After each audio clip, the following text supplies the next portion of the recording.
It was the काम before the storm. Donald Trump सुबह सुबह मूड में आते हैं और ये पोस्ट कर देते हैं। ब्रेकिंग न्यूज बन जाती है, चर्चाएं शुरू हो जाती हैं कि क्या यूएस वापस वॉर शुरू करने वाला है। नमस्कार, मैं हूं दीपक मुनि और आप हैं मेरे साथ दे टीवी पर। तो डोनाल्ड ट्रंप की ये पोस्ट एक AI generated image. Donald Trump एक आज्ञाकारी नेवल ऑफिसर के साथ एक वॉरशिप में खड़े हैं, चेतावनी दे रहे हैं कि इट वॉज द काम बिफोर द स्टॉर्म। तूफान के आने से पहले का सन्नाटा था वो, जो अब बीत गया है, इसलिए अब फिर से मार होगी, जो आर पार की होगी। नाम होगा उसका ऑपरेशन स्लेज हैमर। खैर, ये इंडिकेशन ट्रंप के हैं। ट्रंप फ्रस्ट्रेट हो रहे हैं क्योंकि ईरान मान नहीं रहा है। ट्रंप चाइना भी होकर आए पर अभी भी बात बनती दिख नहीं रही है। कल न्यूयॉर्क टाइम्स में एक आर्टिकल छपता है जिसमें लिखा होता है कि यूएस और इजराइल एक फ्रेश स्ट्राइक करने की प्लानिंग कर रहे हैं। पेंटागन की तरफ से ये कंटीजेंसी प्लान होगा, इसको तब एग्जीक्यूट किया जाएगा जब डील नहीं हो पाएगी। फिलहाल ट्रंप को चाइना से उम्मीद है क्योंकि ट्रंप चाइना के ऊपर कोई फेवर नहीं कर रहे हैं, चाइना के साथ एक क्लियर डील कर रहे हैं। कल जब रिपोर्टर्स ने ट्रंप से पूछा तो ट्रंप ने इस पे कहा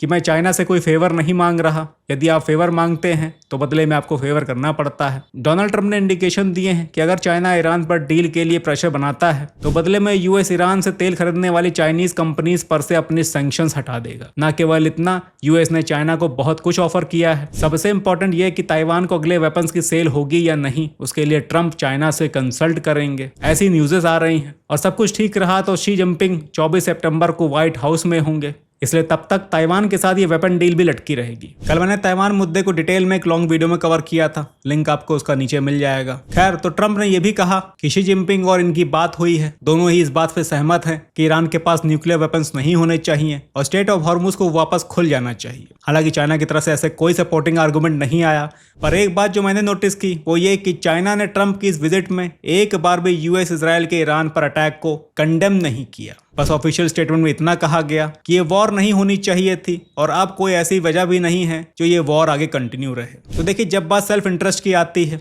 तो अपने इंटरेस्ट किसी भी फ्रेंडली कंट्री के इंटरेस्ट के ऊपर हो जाते हैं। मैंने दुनिया में आज तक कभी ऐसा नहीं देखा कि कोई कंट्री किसी की कितनी भी सगी क्यों ना हो, अपने इंटरेस्ट के ऊपर कोई अगले के इंटरेस्ट को रखता है। आप अगर यूएस और इजराइल के बारे में सोच रहे हैं तो यहाँ पर भी इजराइल से बड़ा यूएस का अपना इंटरेस्ट है। यूएस अज्यूम करता है कि वो पूरे वर्ल्ड का लीडर है, वर्ल्ड के अलग अलग हिस्से उसकी टेरिटरीज हैं जहाँ पर उसका एक एक गवर्नर बैठा हुआ है जो इसको बराबर रिपोर्ट करता रहता है। अब मिडिल ईस्ट की बात करें तो यहाँ पर यूएस का गवर्नर इजराइल है। आप साउथ ईस्ट एशिया की बात करें तो यहाँ पर इनका गवर्नर पाकिस्तान है। तो कुछ इस तरह से इनकी साइकोलॉजी है। तो इसलिए अगर आप ये सोचें कि ट्रंप ने नेतन्याहू की बातों में आकर ईरान पर स्ट्राइक कर दी, तो मैं कहूँगा आपका ये जो भी ऐसा सोचता है उसका सोचना गलत है। यूएस ने अपने इंटरेस्ट में ईरान पर स्ट्राइक की क्योंकि यूएस नाक में नहीं खाता है। एनीवे, तो बात यहाँ पर चाइना और ईरान के रिलेशंस की हो रही थी। चाइना ईरान को कितना भी सपोर्ट करता हो, वेपन्स दे रहा हो, इंटेल दे रहा हो, पर अगर यूएस जिसके साथ उसका लॉन्ग टर्म कलेश चल रहा है जियोपॉलिटिकली, जियो इकोनॉमिकली, और अगर चाइना के पास यहाँ पे एक अपॉर्चुनिटी है